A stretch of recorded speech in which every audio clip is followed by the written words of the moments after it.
എടി രമലേ, എന്റെ വല്യപ്പാന്റെ പേരേത്? എന്റെ മീൻ വെള്ളമൊക്കെ എന്റെ തൊടുക്ക് വെച്ചാന്. എടി സൈന, വെറുതെ ഇല്ലാത്ത പറഞ്ഞാൽ ചുണ്ട് ഞാൻ അടിച്ചു പൊട്ടിച്ചിട്ടാ. എന്റെ തൊടിൽ എന്താ സ്ഥലമില്ലേ മീൻ വെള്ളം വെച്ചാന്? ആ ചുണ്ട് അടിച്ചു പൊട്ടിച്ചാച്ചിട്ട് വാ, ഞാൻ നിന്നേരാ എനിക്ക്. ജേ മീൻ വെള്ളം വെച്ചിട്ട് ഇവിടെ കണ്ടുവരുന്നുണ്ട്.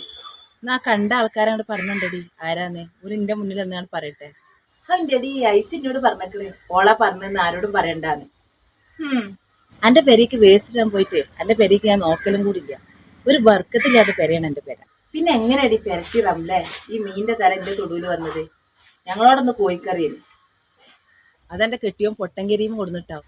ആ പരിപാടി എന്റെ കെട്ടിയോനെ നായിക്കൊരുങ്ങ അംസത്തേക്കാരൻ. എന്റെ കെട്ടിയോനെ പറഞ്ഞാണ്ടല്ലോ, ഇജിന്റെ വേലക്കാരിനെ പറഞ്ഞു വിട്ടപ്പോ തന്നെ എനിക്ക് ഞാൻ ഓങ്ങിയതാണ്. അന്ന് ഞാൻ എനിക്ക് വെച്ചിട്ടുണ്ട്. എൻ്റെ അടുത്ത വേലക്കാരി പോയത് എന്റെ കുണം കൊണ്ടാടി.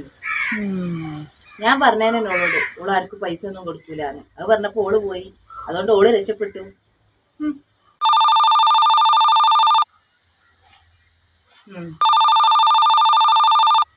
എന്റെ ആമിനെ വിളിച്ചിട്ടാ ഞാൻ പോടത്തട്ടെ, എന്നിട്ട് നമുക്ക് വർത്താനം പറയാം. അവിടൊക്കെ പോയല്ലേ.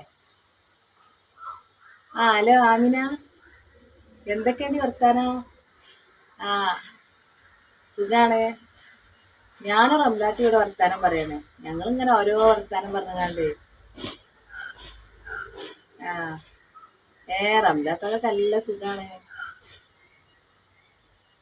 കൊച്ചിക്കോ? എന്തിപ്പോ കൊച്ചിയില്?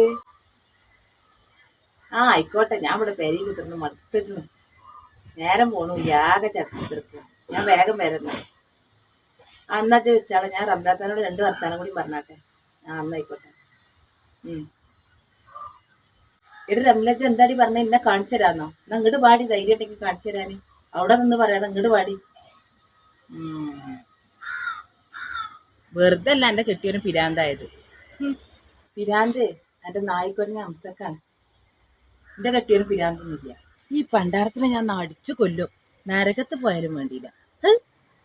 അതിന്റെ മുന്നേ ഇച്ചിരി കണക്ക് തീർക്കാണ്ട് മീൻ വെള്ളം വെച്ചില്ല. ആമിനെ വിളിച്ചതുകൊണ്ടപ്പം ഞാൻ പോണത്. ബാക്കി ഞങ്ങൾക്ക് വന്നിട്ട് തരുന്നത്. മീൻ വെള്ളമായി എടി പൊടി റംല.